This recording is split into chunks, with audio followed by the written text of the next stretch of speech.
Welcome to the Saving Benjamin channel. In this segment, I will go over the cash forecast spreadsheet.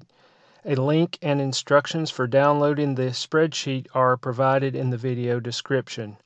When you open the downloaded spreadsheet for the first time in Excel, be sure to click the Enable Editing button that will appear at the top, and then also to click on Enable Content. This will enable you to use all the features of the spreadsheet. So the reason I came up with this spreadsheet was to determine how much and when I could move money out of checking account into savings. With varying expenses, some items that occur only once or twice a year, bi-weekly pay schedules that creep across the month, and sometimes there's more paychecks in a month than in another month. It can become a challenge to know how much free cash you actually have that you could move out of checking into a savings account or some other investment. So as you can see in this spreadsheet, the checking balance values appear to be growing. They eventually hit 10,000. Of course, they go back down as expenses come out, but in general, it appears to be growing. But you know, how much of that is actually surplus cash? So in the full version of the spreadsheet, I've added a column called checking surplus. And as you can see from the formula on this column, it is taking the minimum value of the H column, which is the checking account balance, from the point in time of the row that the value's in, down to beyond where I have any data. So basically to the end of time as far as this spreadsheet's concerned. It's taking the minimum value that's seen in the checking balance and then subtracting off the value of the N1 column.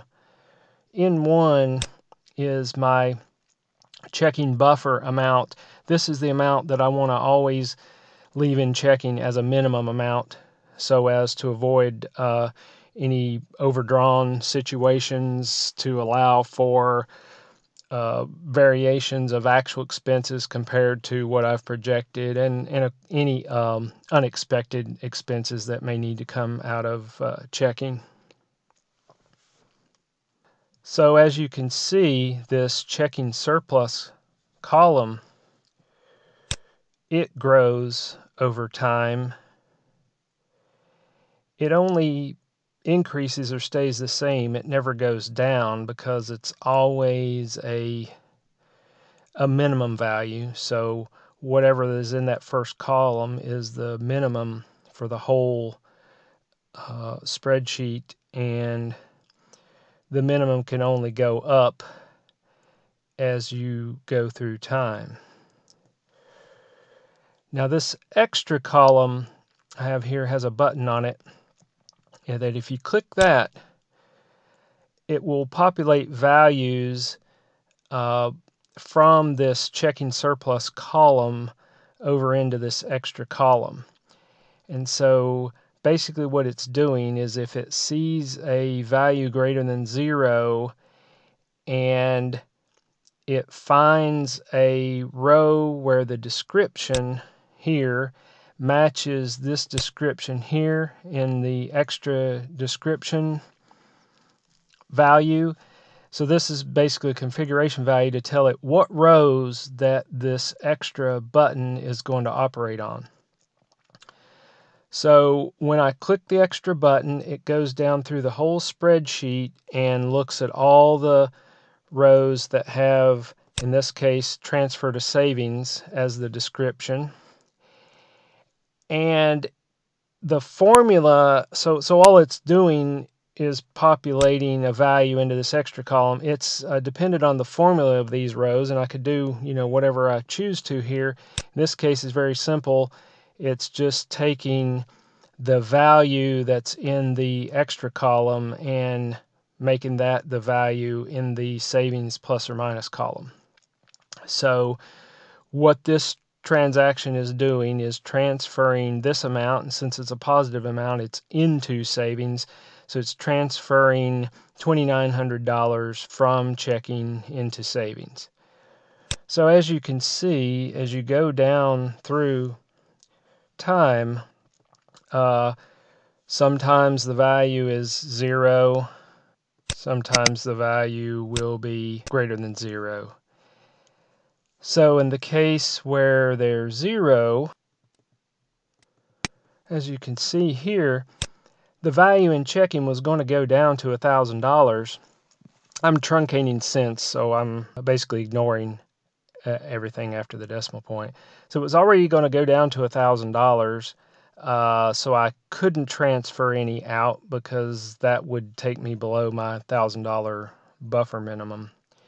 In the case here, where it's able to move $185 into savings, still it's just going down to $1,000 there before a paycheck comes in and increases the balance. So if we hadn't moved that out, this would have gone down to $1,185. So as it goes down through, it moves money into from checking to savings over time. And if we get down, and I've got projections here going out to the end of 2019, you can see that I get up to 14,000 and something here. This probably, if I had data going on out into 2020, would not be able to move this much in, because you see I'm taking it right down immediately to $1,000 right after this paycheck. There would be other expenses there. So this is probably a more realistic value here for the end of this year. If you have at least another year or several months worth of data, then that value would be more trustable.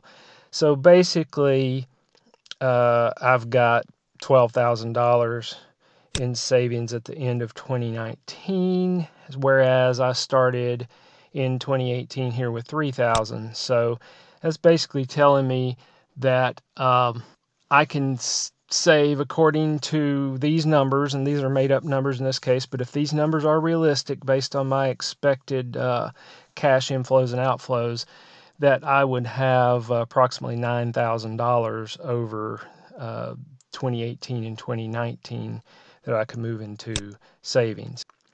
So that's pretty much it for this segment for the basic workings of the cash forecast spreadsheet. In the next segment, I will go into more detail on descriptions of the other columns that we haven't discussed and the other tabs in the spreadsheet and how those are working, and eventually show you how to populate data for future years, and just how more general use about the spreadsheet. But what we've seen today hopefully gives you a good idea of the basic purpose for the spreadsheet, which is to determine when and how much money that I can remove from checking and move into a savings or some other investment account.